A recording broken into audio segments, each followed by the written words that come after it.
কালকে আমি বলেছিলাম যে বিড়লা সভাঘরে আমাদের কাজ চলছে, তো আমরা একদম ড্রেস পরে রেডি দুজনে, এরপর কাজ শুরু হয়ে যাবে। একজন একজন করে স্টেজে উঠছেন আর ওনারা ওনাদের বেস্ট পারফরমেন্স দিচ্ছেন, আর মোটামুটি হল প্রায় ভর্তি। এখানে হচ্ছে সেকেন্ড টিম, তারা ওয়েট করছে কখন তারা স্টেজে যাবে। এই যে আমাদের ঋতুদিও চলে এসেছে, উনি এখন একটু ফটো সেশন করছেন। একদম বাচ্চাদের পারফরমেন্স, এরা বেশ ভালো নেচেছে। এরপরে হচ্ছে একটু বড় বাচ্চারা, এরা তো কি বলবো, এত সুন্দর ডান্স করেছে।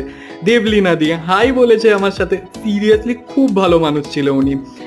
এটা হচ্ছে ঋতুদির একটা পারফরমেন্স, সত্যি খুব ভালো ছিল পারফরমেন্সটা। একটা টি ব্রেক নিয়ে নিলাম, আর পারছিলাম না। এই পারফরমেন্সটা অসুর নিধনের পারফরমেন্স, জাস্ট অসাধারণ।